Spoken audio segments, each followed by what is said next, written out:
Good afternoon and good evening my dear students. हमने last video में basic concept start किए थे। आज बेसिक कंसेप्ट में ही नेक्स्ट, जैसा कि आप स्क्रीन पे देख रहे हैं, we are going to start with depreciation. Depreciation is also known as consumption of fix capital, यानी जो आप फिक्स कैपिटल लगाते हो प्रोडक्शन प्रोसेस के दौरान, उस फिक्स कैपिटल का यूज करने से जो उसकी वैल्यू डिक्रीज होती है, उस डिक्रीज इन वैल्यू को बोलते हैं डेप्रिसिएशन। तो अब हम मीनिंग क्या बोलेंगे डेप्रिसिएशन का? We'll say that depreciation refers to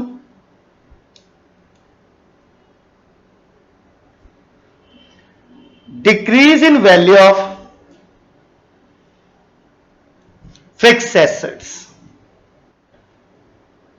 एक वर्ड ध्यान रखना है, during production. It is due to number 1 normal wear and tear, यानी जो रूटीन में टूट फूट और घिसावट होती है उसे आप क्या बोलते हो? That is known as normal wear and tear. जैसे आपके पास स्कूटर है, उस स्कूटर का टायर घिसना, सीट कवर फटना, हैंड ग्रिप्स घिस जाना, मैट का फट जाना, इंजन ऑयल का खराब हो जाना, एयर और ऑयल फिल्टर्स का घिस जाना, मैले हो जाना, it is normal wear and tier. पर इसी को प्रोडक्टिव यूज में कन्वर्ट करें तो जैसे आपके पास या आपकी फैक्ट्री है, फैक्ट्री में मशीनों की ऑयलिंग, सर्विसिंग, एसेंशियल पार्ट का घिस जाना या टूट जाना is known as normal wear and tear. Second is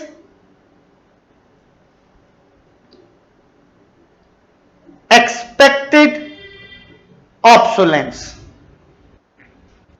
अब expected obsolescence means due to change in pattern of demand and due to change in technology। जो डिक्रीज आता है डिमांड में, प्रोडक्शन में, that is known as expected obsolescence.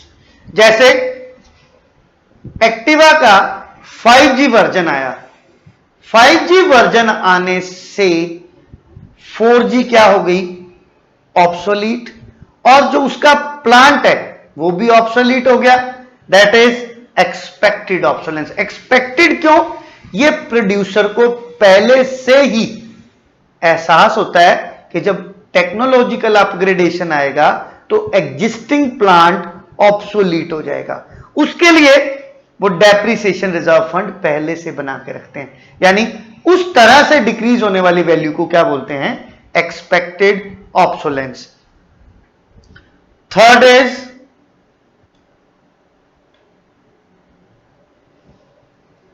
Accidental damages, यानी by chance और wrong application से जो नुकसान होते हैं वो क्या होते हैं? Accidental damages.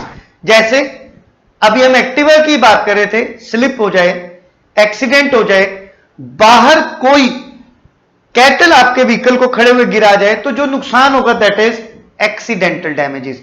अभी जैसे मैं आपसे एक क्वेश्चन पूछता हूं कि मान लीजिए आपकी फैक्ट्री में शॉर्टकट से शॉर्ट सर्किट से आग लगती है और आग लगने से नुकसान हो जाता है, ये कौन सा डैमेज है? Accidental damage. इससे जो लॉस होगा that is known as depreciation. क्या बोलते हैं उसको? डेप्रिसिएशन बोलते हैं।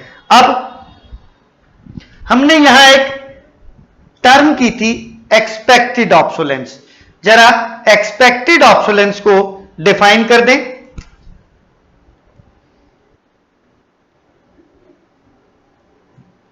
Expected obsolescence means decrease in value of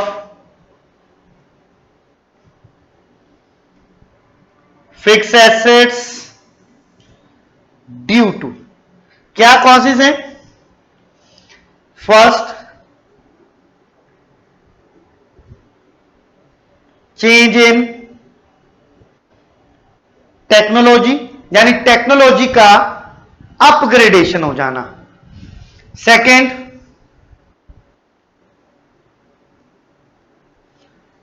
change in pattern of demand, demand का पैटर्न बदल जाना। जैसे मार्केट में एलईडी के आ जाने से जो सीआरटी टीवीज हैं उनकी डिमांड डिक्रीज हो गई, दैट इज एक्सपेक्टेड ऑब्सोलेंस। क्या बोलेंगे आप उसे?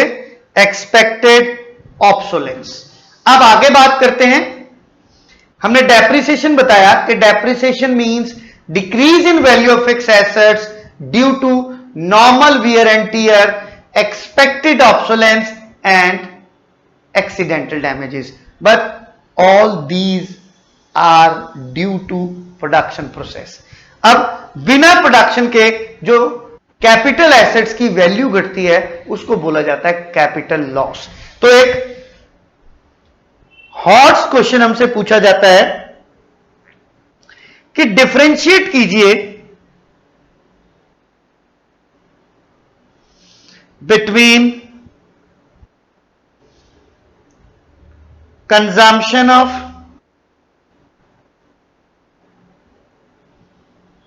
fixed capital and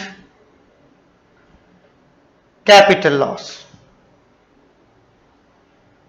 देखिए, consumption of fix capital means depreciation. आप क्या बोलेंगे?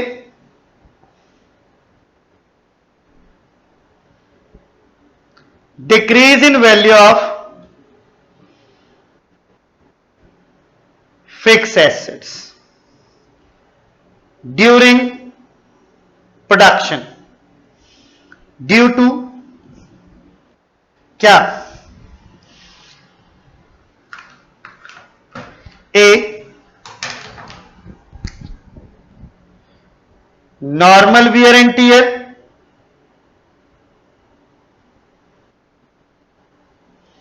B, accidental damage,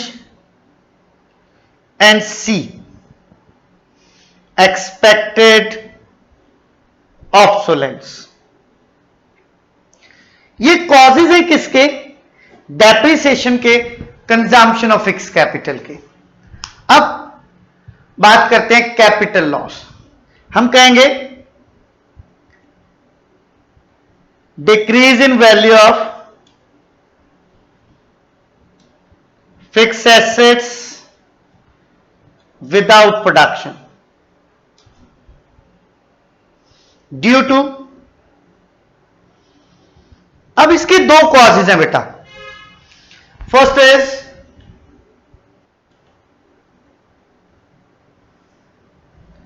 natural calamity and second is economic recession. अब बच्चा पूछता है सर सही से एक्सप्लेन करके बताइए। देखिए, अर्थक्वेक आ जाने से आपके प्लांट की का जो नुकसान होगा, जो वैल्यू डिक्रीज होगी, that is capital loss, not depreciation. वो कोई एक्सीडेंटल डैमेज नहीं है। इकोनॉमिक रिसेशन यानी मार्केट में मंदी आने से जो डिक्रीज होती है वैल्यू फिक्स एसेट की, that is capital loss. For example, एक पर्सन ने 1 करोड़ का प्लांट लगाया और प्लांट की स्टार्टिंग तक मार्केट में 25% रिसेशन आ गई, तो अब वही प्लांट 75 लाख में लग सकता है, तो ये 25 लाख रुपए डेप्रिसिएशन नहीं है, इट इज कैपिटल लॉस। अब second, consumption of fix capital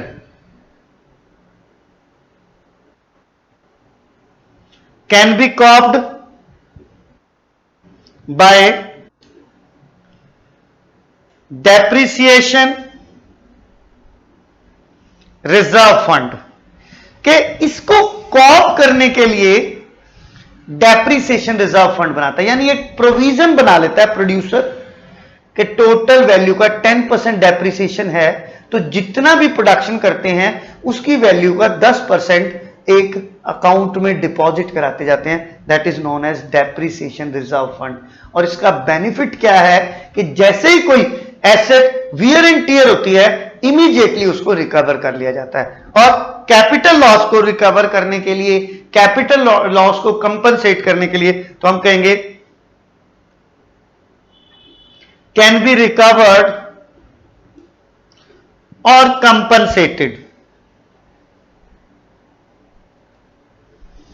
by insurance. यानी कैपिटल लॉस को इंश्योर्ड किया जा सकता है, डेप्रिसिएशन को इंश्योर्ड नहीं किया जा सकता। डेप्रिसिएशन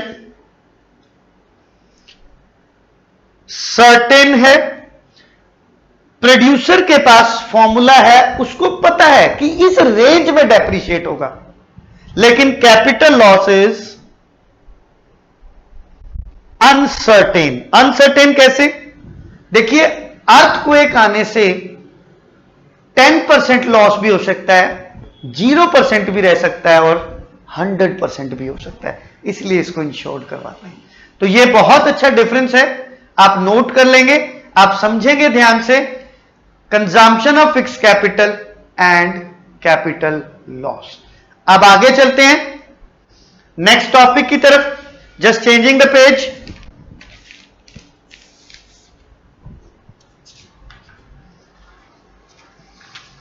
नेक्स्ट इज, अभी बात कर रहे थे हम जिसकी,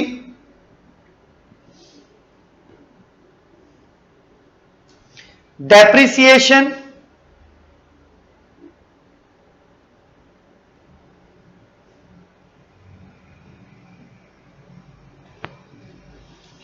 reserve fund.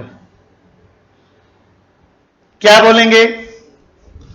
Depreciation reserve fund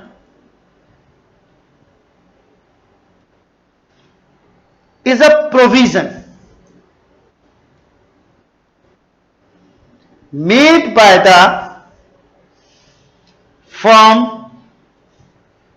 or producers to cope with wear and tear and maintenance of plant and machinery. यानी प्रोड्यूसर प्लांट एंड मशीनरी को मेंटेन करने के लिए, वियर एंड टियर को, उसकी सर्विसिंग के लिए, टाइम टू टाइम उसकी प्रोडक्शन कैपेसिटी को एज इट इज बनाए रखने के लिए अपने टोटल आउटपुट का एक सर्टेन परसेंट जो वो मानता है कि इतनी वैल्यू डेप्रिशिएट होती है, उसे डेप्रिसिएशन रिजर्व फंड में एक प्रोविजन की फॉर्म में कलेक्ट करके रखता है, जिसे आप क्या बोलते हैं? Depreciation reserve fund. अब हमारा एक हॉट क्वेश्चन बनता है। हॉट क्वेश्चन क्या है? Question is,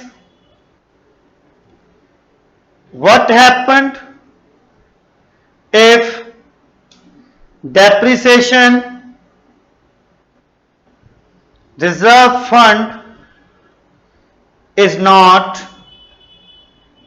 maintained? कि अगर डेप्रिसिएशन रिजर्व फंड नहीं मेंटेन करेगा तो day to day production capacity कम होती जाएगी और producer will stuck into low level equilibrium trap. Low level equilibrium trap का मतलब क्या होता है? अगर आपने डेप्रिसिएशन को रिकवर नहीं किया तो धीरे धीरे प्रोडक्शन कैपेसिटी घटती जाएगी और एक दिन ऐसा आएगा जब आप मिनिमम पॉसिबल पे स्टक हो जाओगे, उससे बाहर नहीं निकल सकोगे। इस लेवल को बोलते हैं लो लेवल इक्विलिब्रियम ट्रैप। ट्रैप क्यों है? कि उसके पास एप्रोप्रिएट फंड्स नहीं है, वो उससे बाहर नहीं आ सकता। तो आप क्या कहेंगे? आप आंसर देंगे कैसे? कि if depreciation reserve fund is not maintained by the producers, is not maintained by the producers, then day to day production capacity will decrease and producer or firm will stuck फंस जाएगी किसमें? In the low level equilibrium trap. समझ आया बच्चे कि अगर आप production capacity को डेप्रिसिएशन रिजर्व फंड रख के मेंटेन नहीं करते तो एक ऐसा टाइम आएगा कि आपकी प्रोडक्शन कैपेसिटी घटती घटती मिनिमम पॉसिबल पे आ जाएगी और मिनिमम पॉसिबल पे आने की वजह से आपकी प्रोडक्शन कैपेसिटी घट जाएगी और आप लो लेवल इक्विलिब्रियम ट्रैप में स्टक हो जाएंगे। क्लियर है बच्चे जी? अब नेक्स्ट हमारा जो टॉपिक है that is most important topic का नाम है difference between stock and flow. अब स्टॉक और फ्लो को आइडेंटिफाई करना है और स्टॉक और फ्लो को एक्सप्लेन करना है। पहला column basis of difference, second is stock, third is flow, basis of difference, stock and flow. देखिए जब भी पढ़ते हैं तो पहला बेसिस ऑफ डिफरेंस आपका क्या रहेगा? मीनिंग और डेफिनेशन। देखिए स्टॉक को कैसे डिफाइन करते हैं? हम बोलते हैं stock refers to those variables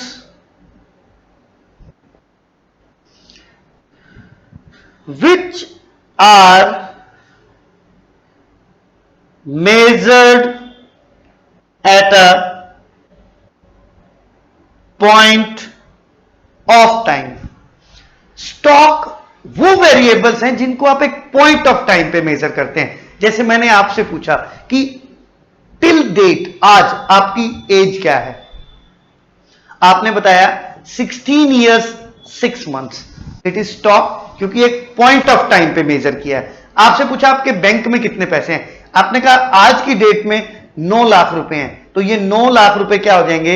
it is stock concept eight a point of time, जो बिल्कुल पॉइंट ऑफ टाइम पे मेजर करते हैं। जैसे मदर ने पूछा एक बार ऊपर जाके देख के टंकी में कितना पानी है, आप दूसरी छत पे चढ़ के गए, वहां से वापस आए, कह रहे मम्मी अभी आधी टंकी है।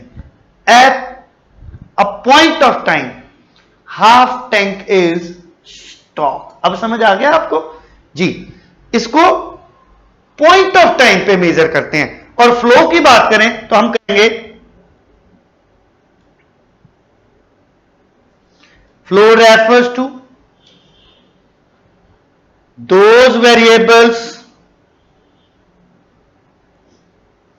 which are measured for a period of time, जो एक टाइम ड्यूरेशन के लिए मापे जाते हैं, जैसे daily, weekly, monthly, yearly, decadely, hourly, ऐसे मापते हैं, उसको बोलते हैं। जैसे व्हाट इज योर सैलरी, तो उसने कहा 40,000 per month. Duration of time आ गई, वो फ्लो है, दैट इज फ्लो। इंटरेस्ट कितना है बैंक का इंटरेस्ट, वो बोलता है 10% पर एनम, एनुअल आ गया 1 साल, it is flow.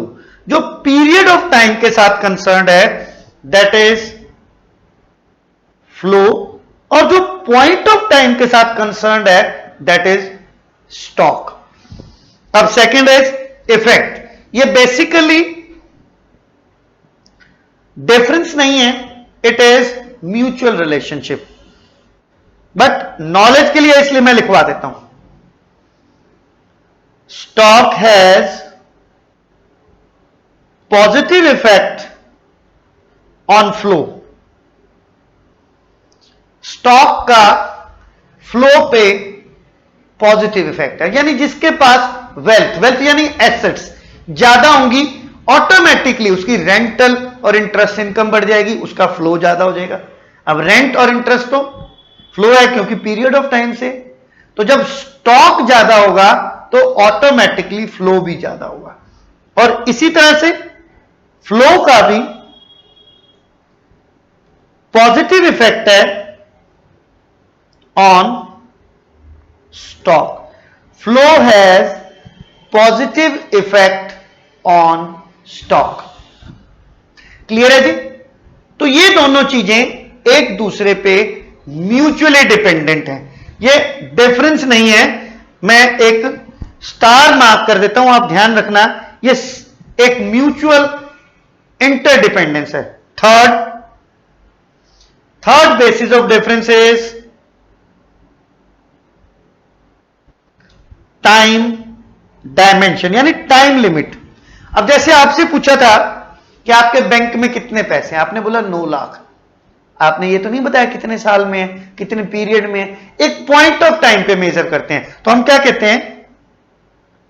Stock has no time dimension, कि स्टॉक की कोई टाइम डायमेंशन नहीं है। और इधर क्या लिखेंगे? Flow has time period that may be monthly, yearly, weekly, annually, etc. Fourth is examples. अब जैसे age of a person is stock, wealth of a person is stock, savings होता है सम टोटल, तो वो स्टॉक बन जाता है। लेकिन सेविंग, सिर्फ सेविंग, इस बात को ध्यान रखना, सिंगुलर सेंस में कई वर्ड फ्लो होते हैं, जैसे your per month saving is flow, your savings, savings plural करते ही भारी हो गया, जिसको आप पीरियड ऑफ टाइम के साथ नहीं, पॉइंट ऑफ टाइम के साथ मेजर करते हैं। मेरी बात को बहुत ध्यान से सुनना, सेविंग्स स्टॉक है, सिर्फ सेविंग फ्लो है, क्योंकि सेविंग पीरियड ऑफ टाइम के साथ, योर सेविंग, तो सेविंग के साथ क्या हुआ? आई सेव पर मंथ ₹10,000, तो फ्लो है। योर सेविंग्स आर मतलब कि आपके पास कितनी टोटल सेविंग्स हैं, प्लूरल करते ही सेविंग्स वो पॉइंट ऑफ टाइम के साथ कंसर्न हो जाती हैं, तो वो क्या बन जाता है? स्टॉक बन जाता है। अब प्रॉपर्टी ऑफ अ पर्सन, वैसे प्रॉपर्टी और वेल्थ में कोई डिफरेंस नहीं है, जैसे नेशनल वेल्थ बोलते हैं, इसलिए मैंने प्रॉपर्टी साथ ऐड कर दिया, तो प्रॉपर्टी स्टॉक है। अब इधर देखिए, savings, rate of interest, salary etcetera are flow. अब हम कुछ एक एग्जांपल्स का डिस्कशन करते हैं जो स्टॉक हैं या फ्लो हैं। मैं साथ साथ उनके कॉजेज भी डिस्कस करूंगा, आप देखते जाइए, क्योंकि एग्जाम में 4 मार्क्स का क्वेश्चन आ जाता है कि आइडेंटिफाई कीजिए स्टॉक है या फ्लो है। स्टॉक है तो क्यों है, फ्लो है तो क्यों है। देखिए जरा,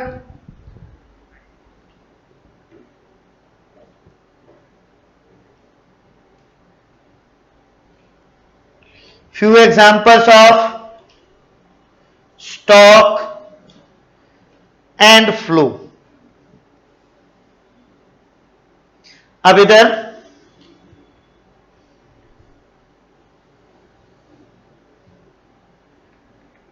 स्टॉक और इधर फ्लो, कैसे डिफाइन करेंगे?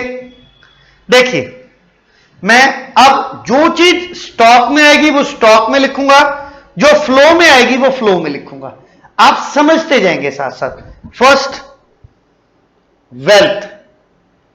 वेल्थ मींस संपत्ति, संपत्ति को एक पॉइंट ऑफ टाइम पे मेजर करते हैं, सो इट इज स्टॉक। अब जैसे वेल्थ आएगा तो आप बताएंगे it is stock concept. Cause क्या कहेंगे कि wealth is measured at a point of time, next, अब इधर इनकम, इनकम में be of daily, weekly, monthly, annually. It is measured for a period of time, so it is flow. अब paper का एक pattern समझ लीजिए। यदि आपका 3 कंसेप्ट आए और ये 6 मार्क्स के हैं कि आइडेंटिफाई कीजिए स्टॉक एंड फ्लो है या नहीं, गिव रीजंस, तो आइडेंटिफाई करना हाफ मार्क्स है और 1.5 मार्क कॉज का है। पर एक चीज और साथ जोड़ के रखिए कि यदि आपने कॉज नहीं बताया तो आपको हाफ मार्क भी नहीं मिलेगा। तो आप पहले आइडेंटिफाई करेंगे, फिर कॉज बताएंगे। कॉज भले ही आपका गलत हो तो आपको आइडेंटिफाई करने के फुल मार्क्स मिल जाएंगे। यह बात ध्यान रखना, विदाउट कॉज नो मार्क्स। अब आगे चलिए, सेकेंड, एक इकॉनमी में एक टाइम पे मापी जाती है क्या? Labour force. अब लेबर फोर्स इज स्टॉक। अब लेबर फोर्स से जुड़ी होती है क्या? वेजेस। Wages are flow. फिर थर्ड, कैपिटल। आपकी टोटल कैपिटल कितनी है? जैसे आपकी फैक्ट्री में मशीन, प्लांट, बिल्डिंग, जैसे हम ये कहें कि आपका प्लांट कितने का, तो दैट इज कैपिटल। वो एक पॉइंट ऑफ टाइम पे मेजर होगी, तो वो स्टॉक कंसेप्ट है। कैपिटल को ही कैपिटल फॉर्मेशन बोलते हैं। Capital formation means investment. ये किससे जुड़ा हुआ है? एक अकाउंटिंग ईयर से, तो it is a flow concept. Investment को बोलते हैं capital formation. Capital formation means capital बनाना। तो कैपिटल कैसे बनेगी? जब आप खर्च करेंगे कैपिटल एसेट्स पे during an accounting year, it is known as capital. तो इसको आप क्या कहेंगे? कैपिटल बोलेंगे। Fourth is supply of money. तो सप्लाई ऑफ मनी का मीनिंग भी याद है आपको, आपने मनी में पढ़ा है कि सप्लाई ऑफ मनी, पहला वर्ड बोलते हैं supply of money, the stock concept. It refers to money in circulation in an economy at a point of time. तो it is measured at a point of time, that's why it is stock concept. अगर आपको शक है तो आप billing पढ़ लीजिए, पहला वर्ड क्या लिखा हुआ है कि money supply is a stock concept because it is measured at a point of time. लेकिन अगर सप्लाई ऑफ मनी के साथ लिखा हो change in supply of money, तो change in supply of money को मेजर करते हैं ड्यूरिंग एन अकाउंटिंग ईयर, ये ऑटोमेटिकली क्या बन जाता है? Automatically it become flow concepts. Next, आपकी bank deposit. Bank deposits are stock concept. Interest on bank deposit, अब बैंक डिपॉजिट पे इंटरेस्ट जो लगता है वो एनुअली लगता है, so it is a flow concept. Sixth, अब सेविंग्स, अभी बात की savings eight a point of time, stock concept. Saving is concerned with period of time, so it is flow concept. Next, age of a person.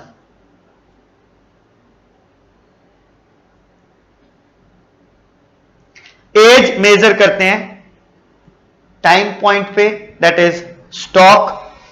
Next,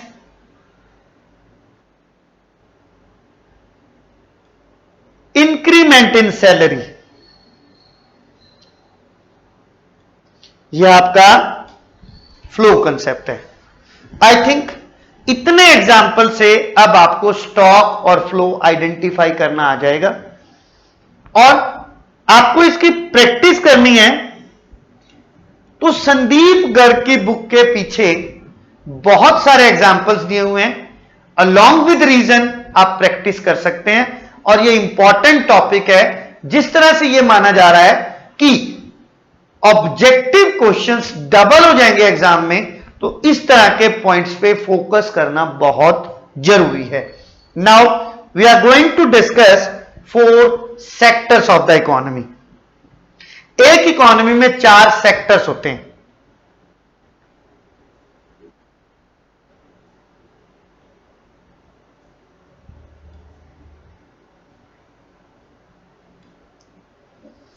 कौन कौन से 4 sectors होते हैं? First is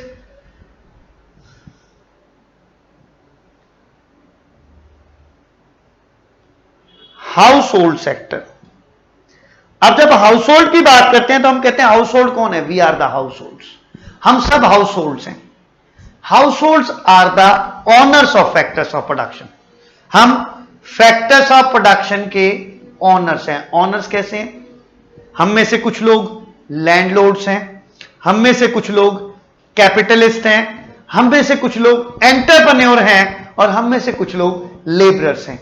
they sell factor services. वो factor services sell करते हैं और income earn करते हैं। They are consumers also. अब 2 लाइन में डेफिनेशन करनी है कि क्या बोलेंगे? Households are the owners of factors of production. They sell factor services, earn income and they are consumers also. कि फैक्टर्स ऑफ प्रोडक्शन के ऑनर हैं, फैक्टर सर्विसेज सेल करके इनकम कमाते हैं और उस इनकम को खर्च करते हैं, इसलिए कंज्यूमर्स हैं। क्लियर है जी? एक्सप्लेनेशन कंपल्सरी नहीं है, सिर्फ समझ आना चाहिए। Second is producer sector.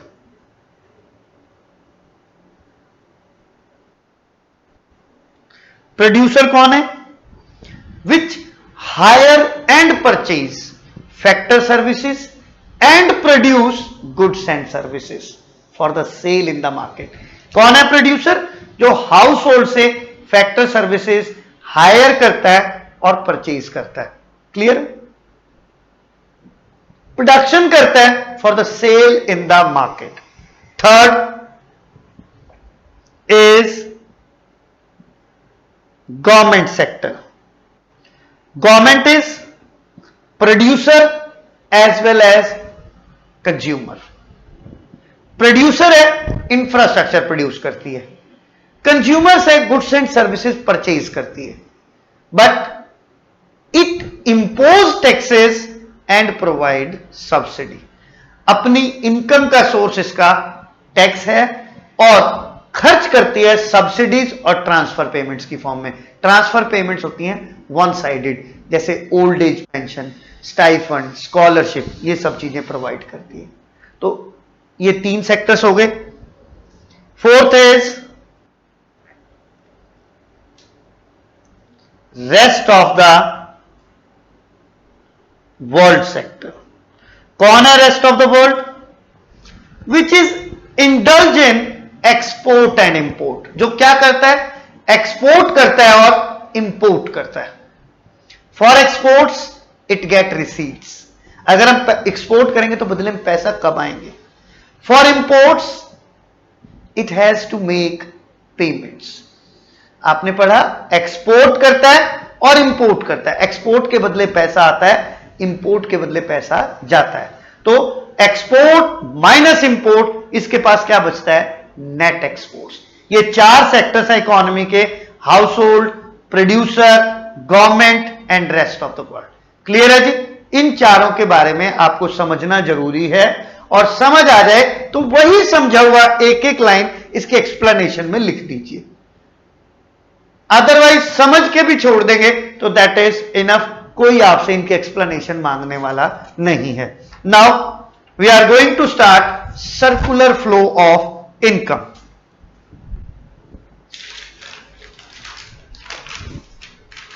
Next topic is circular flow of income. Start करते हैं।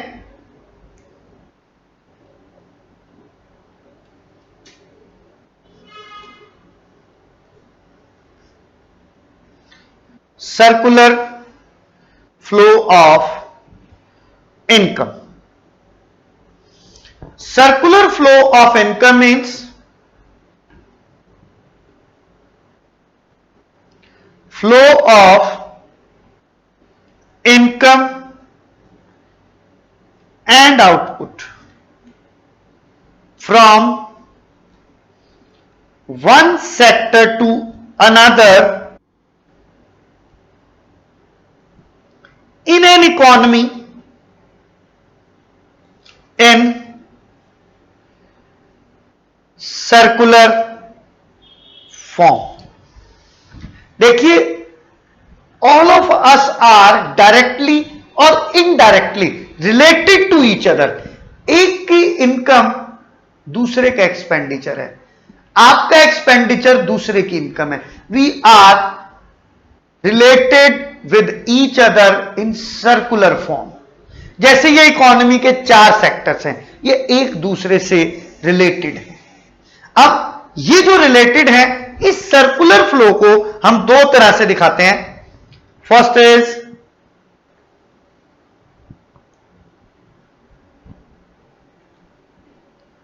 Real flow and second is money flow. जब रियल फ्लो की बात करते हैं तो रियल फ्लो क्या बोलेंगे?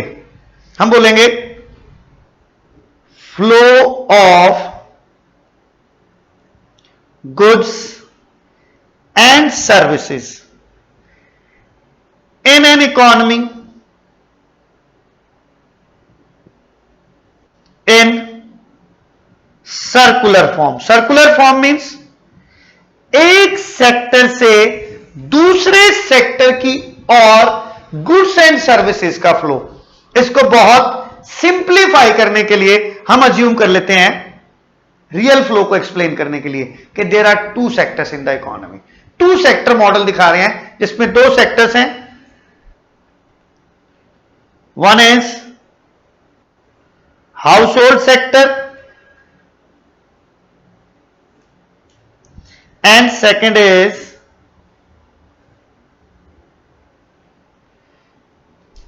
Producer sector. अब गुड्स एंड सर्विसेज कैसे करेगा? देखो, household will give factor services. Household ने प्रोड्यूसर को क्या दिया? Factor services. क्या क्या दिया? देखिए, प्रोवाइड किया लैंड, लैंड की services.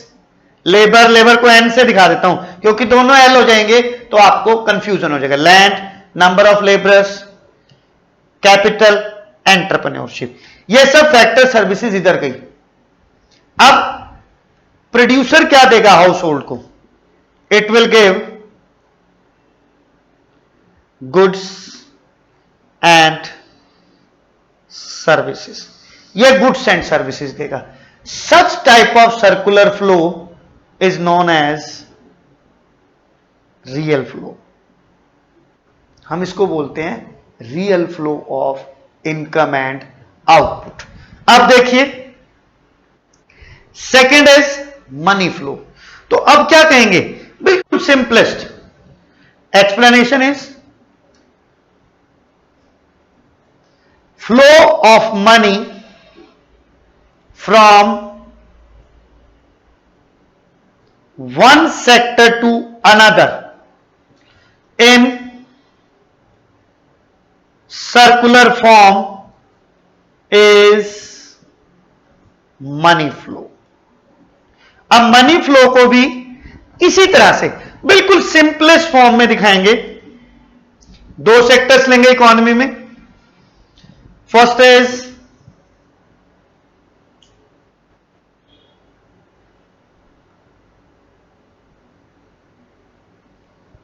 household sector and second is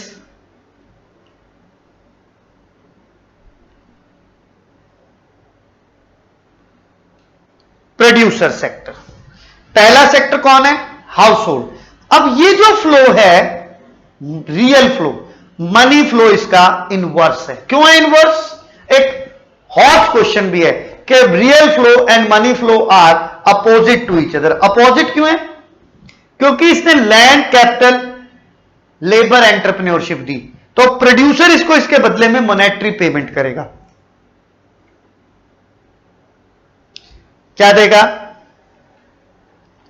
factor payment. अब फैक्टर पेमेंट कैसे? लैंड को रेंट, लेबरर को वेजेस, कैपिटल को इंटरेस्ट, एंटरप्रेन्योर को प्रॉफिट।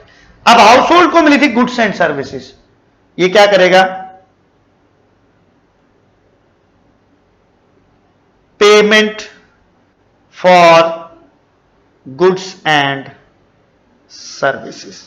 क्लियर है जी? तो अब यहां से एक चीज क्लियर हो गई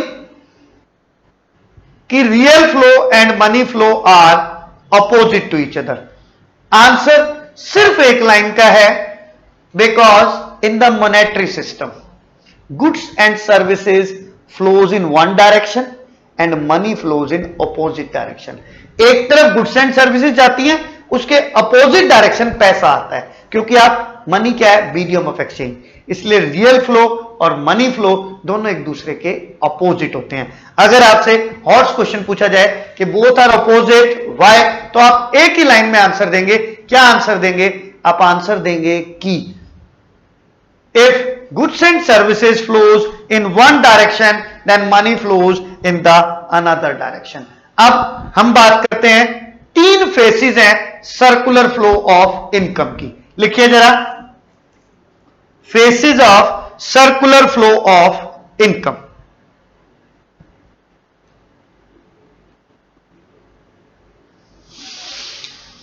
जी,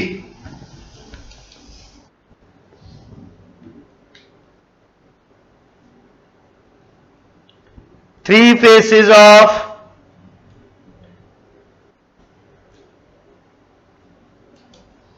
सर्कुलर फ्लो ऑफ इनकम।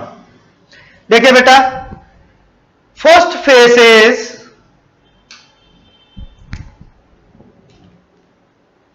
पहला फेस है production of goods and services, कि सबसे पहले गुड्स एंड सर्विसेज का प्रोडक्शन होता है। इट इज फेस वन, कि in phase one production of goods and services means creation of value and creation of utility. Second phase, it is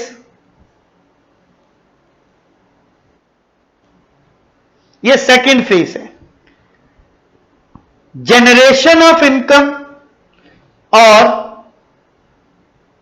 distribution of income. यानी जब production होता है तो income generate होती है, डिस्ट्रीब्यूट होती है rent, wages, interest and profit की फॉर्म में।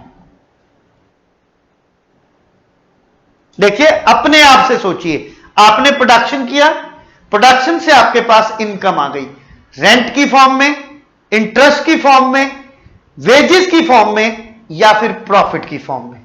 तीसरा क्या होगा?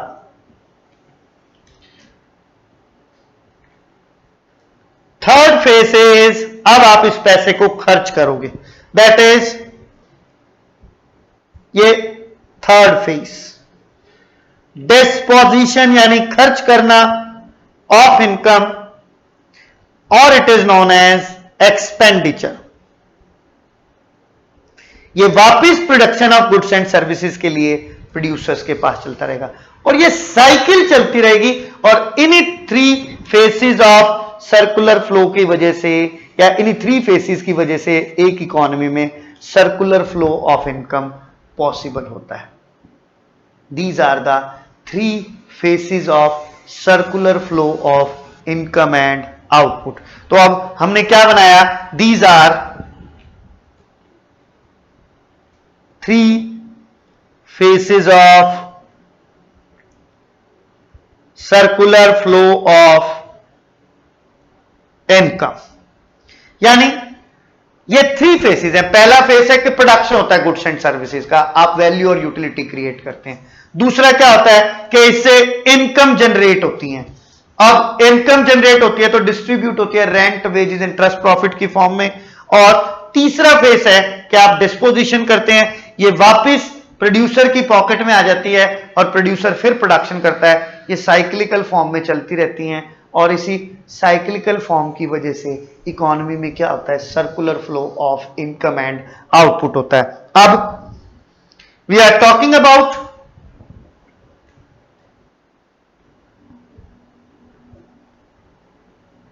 Significance of circular flow of income.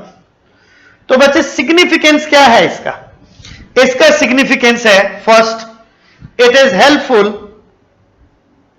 In the estimation of national income. यह आपको बताता है कि जो डिस्ट्रीब्यूशन ऑफ इनकम है, किस किस सेक्टर को कितना मिला है, उन सब इनकम को ऐड करके वी एस्टिमेट या we come to know national income in the economy, कि आप जो डिफरेंट सेक्टर्स की इनकम है, हाउस होल्ड की, प्रोड्यूसर की, गवर्नमेंट की, रेस्ट ऑफ द वर्ल्ड की, या लैंड लेबर कैपिटल एंटरप्रेन्योर, इनकी इनकम को ऐड करके आप नेशनल इनकम के बारे में जान सकते हैं। Second, knowledge of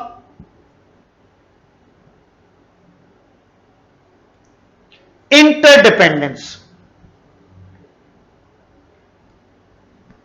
between the sectors, कि इससे आपको पता लगता है कि different sectors of the economy कैसे इंटरडिपेंडेंट है। अभी हमने पढ़ा house hold factors of production के ऑनर हैं, प्रोड्यूसर उनको हायर करता है, गवर्नमेंट हमको इंफ्रास्ट्रक्चर देती है, हमसे टैक्स लेती है, हमको सब्सिडीज देती है, रेस्ट ऑफ द वर्ल्ड में एक्सपोर्ट करते हैं, इंपोर्ट करते हैं। We come to know interdependence between all the sectors of the production. It is significance of circular flow of income.